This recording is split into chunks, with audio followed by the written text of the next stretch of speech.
ایک دفعہ کا ذکر ہے کہ ایک کارواں سرائے میں بٹیارے اور ایک ہندوستانی سوداگر کا جھگڑا ہو رہا تھا۔ دونوں میں زبردست تو تکار ہو رہی تھی۔ باقی مسافر جو سرائے میں ٹھہرے ہوئے تھے انہوں نے آ کر پوچھا کہ کیا معاملہ ہے۔ بٹیارے نے غصے سے کہا، دیکھیے جناب، یہ عجیب شخص ہے کہ کھانا کھا لیا اور قیمت ادا کرتے ہوئے اسے موت آتی ہے۔ ہم یوں ہی مفت خوروں کے پیٹ بھرنے لگے تو کل کو بھیک مانگتے پھریں گے۔ ایک مسافر نے سوداگر کی طرف دیکھا، جناب آپ خاصے معقول اور آسودہ حال نظر آتے ہیں، آخر آپ اس غریب آدمی کے پیسے کیوں نہیں ادا کر دیتے؟ قبلہ میں تو پیسے دینے کے لیے تیار ہوں، بلکہ میں نے تو اس کے ساتھ یہ بھلائی کی کہ اسے پچھلے کھانے کے پیسے بھی ادا کرنا چاہتا ہوں جو میں اتفاقاً بھول گیا تھا، لیکن یہ کچھ اور ہی حساب بتا رہا ہے۔ یوں لگتا ہے جیسے سارے ہی مسافروں کے کھانے کی قیمت یہ مجھ سے وصول کرنا چاہتا ہے۔ سوداگر نے اپنا موقف بیان کیا۔ بھلائی کس بات کی؟ بٹیارہ تنک کر بولا، ایک تو پہلے رقم ہی ادا نہیں کی، اسی کا مجھ پر احسان جتاتے ہو۔ کھانا کھایا ہے تو قیمت بھی ادا کرو اور خام خواہ جھگڑا نہ بڑھاؤ۔ تکرار بڑھی تو کوئی قصبے کے مقدم کو بھی بلا لایا۔ اس نے دونوں سے کل واقعہ بیان کرنے کو کہا۔ سوداگر بولا، جناب معاملہ یہ ہے کہ پچھلے سال بھی میں اسی سرائے میں ٹھہرا تھا۔ میں نے کھانے میں ایک مرغی اور چند انڈے کھائے تھے، مگر جلدی میں ہونے کی وجہ سے میں اس کی قیمت ادا نہ کر سکا۔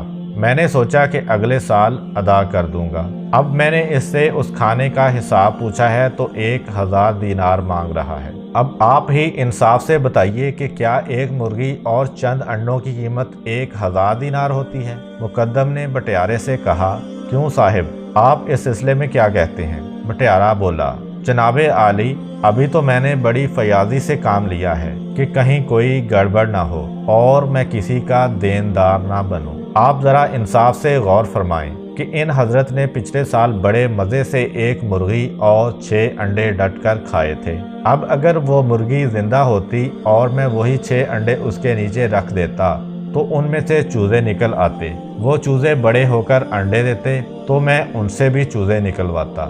آپ عقل مند ہیں، خود ہی حساب لگا لیں کہ ایک سال میں وہ مرغی اور 6 انڈے ہزاروں مرغیوں اور چوزوں میں بدل جاتے۔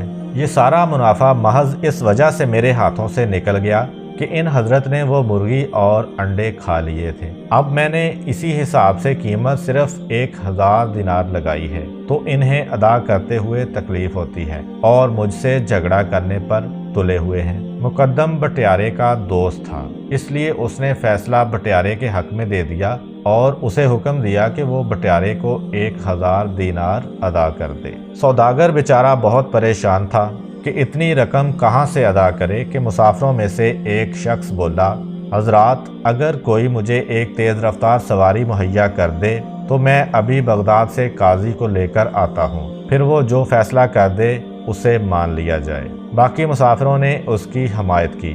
سوداگر بولا، بھائی آپ میرا خچر لے جائیں، یہ بہت تیز رفتار ہے، اور خدا کے لیے قاضی صاحب کو لے کر آئیں، یہ قصبہ تو اندھیر نگری ہے، میں اتنی رقم اس کو ادا کر دوں تو کیا خود بھیک مانگ کر اپنے ملک واپس جاؤں؟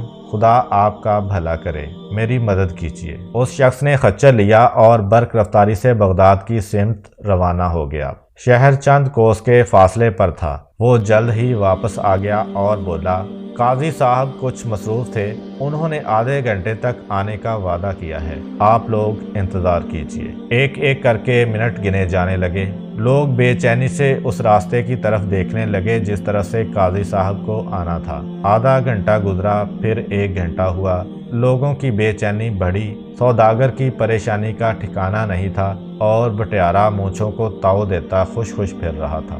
وقت اور گزرا اور 1.5 گھنٹہ ہو گیا۔ اچانک بغداد کی طرف سے آنے والے راستے پر ایک ٹوپی نظر آئی، پھر گدڑی میں لپٹا ایک درویش نمودار ہوا۔ قاضی صاحب آ گئے، قاضی صاحب تشریف لے آئے، اس مسافر نے خوشی سے نعرہ مارا۔